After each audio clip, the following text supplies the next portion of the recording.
The wind screamed across the dead plains of Vexerfor, carrying the dust of 1,000 forgotten battles. The old man stood at the edge of the crater, his breath misting in the thin alien air. His name was Captain Rowan Hale, Earth's last decorated war veteran of the Orion campaign. His body was failing, his lungs scarred by radiation and time, but his mind was still sharp enough to remember the screams of comrades who'd never made it home. He'd come here for one reason: to die quietly, far from the galaxy that had already buried everything he loved. He bought the base cheap, a collapsed alien outpost left behind after the war. Rusted machinery, flickering lights, and an eerie silence that suited him fine. It was supposed to be abandoned. He wanted peace. He wanted solitude. But on the third night, as the dying sun bled across the horizon, the base lights flickered, not from the failing generator, but from something deeper underground. He froze, staring as the main terminal hummed to life on its own. The screens began scrolling in an alien language he hadn't seen in decades. Rowan frowned and reached for his old sidearm. "No one should be down here," he muttered, stepping to the dim corridors.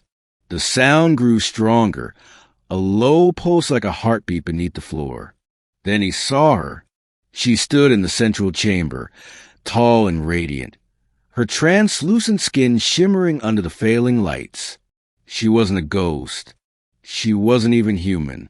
Her eyes glowed faintly blue, filled with something that wasn't quite hostility, more like confusion and sorrow. Rowan froze, his old instincts screaming danger. "Who the hell are you?" he barked. She tilted her head, her voice melodic but broken with static. "You are trespassing on my home." Rowan blinked. "Your home? This place was abandoned decades ago. Everyone thought your kind was wiped out." She stepped closer, studying him. "Not wiped out. We hid. We buried our technology, our memories, and our pain."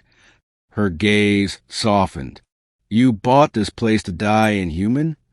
He tightened his grip on the pistol, but didn't raise it. "Yeah, seemed as good a place as any. Figured I'd fade out quietly without bothering anyone." For a long moment, neither spoke. The silence was heavy, broken only by the hum of distant machinery coming alive again, as if the base itself was waking up. "What's your name?" she finally asked. "Rowan," he said after a pause. "Captain Rowan Hale, Terran Defense Fleet. Retired, if you can call it that."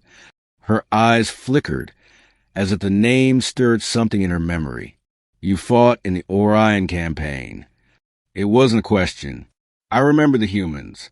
You were relentless." Rowan let out a dry laugh. "That's one way to put it. We didn't have the tech your kind did. Just grit and a lot of bad luck." He coughed, the sound ragged. "Didn't think anyone was left to remember us." She looked away, her expression unreadable. "I remember too much.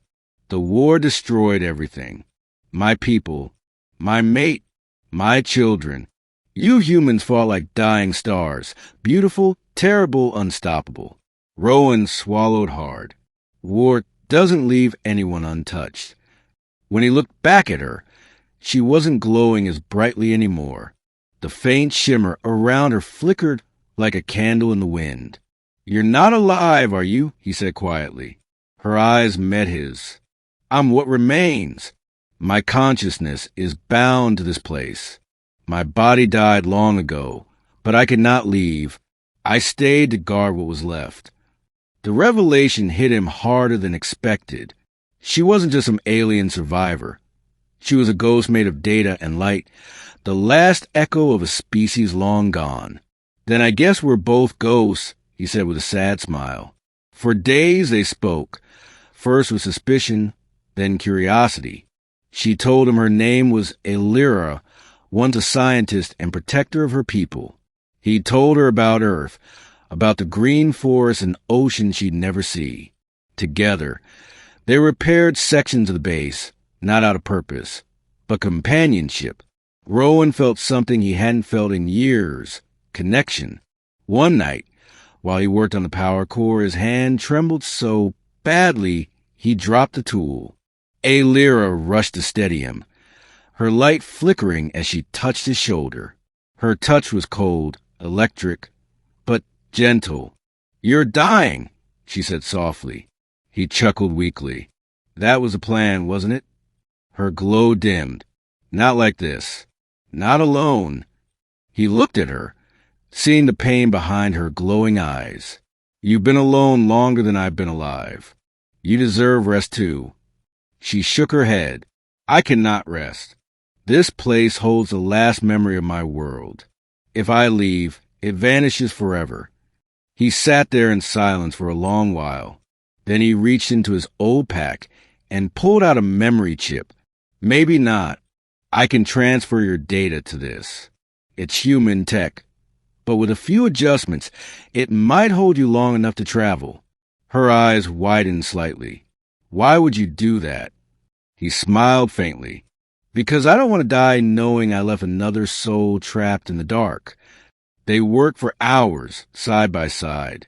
She guided him through her system's alien code, and he bridged it with crude human engineering. When the final sequence began, she hesitated. "If this works, I'll be free. But you—" He coughed, sitting heavily against the console. "I'll be gone before the sun rises." Lyra knelt beside him, her voice trembling. "You shouldn't have come here to die." Rowan gave a tired smile. "Then maybe I came here to help someone live." The light from the terminal flared, bathing them both in blue radiance. The transfer began. Lyra's form shimmered, pixelating as her consciousness flowed into the chip.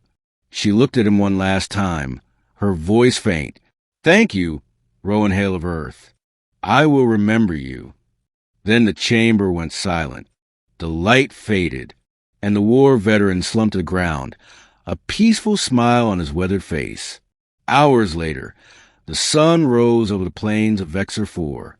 The base was quiet again, except for the faint hum of the terminal. In its core, a single human memory chip pulsed with a soft blue glow. Lyra was alive, reborn, free, carried with her the last memory of the man who had saved her from an eternity of loneliness. Weeks later, a Terran salvage team found the base. They recovered the chip, unaware of what it held. When they plugged it into their ship's AI system, a voice spoke softly through the speakers. "Captain Rowan Hale, I remember." And somewhere in the deep black of space, the ghosts of a soldier and the soul of an alien walked together again. Two remnants of a broken war, finally finding peace beyond the stars.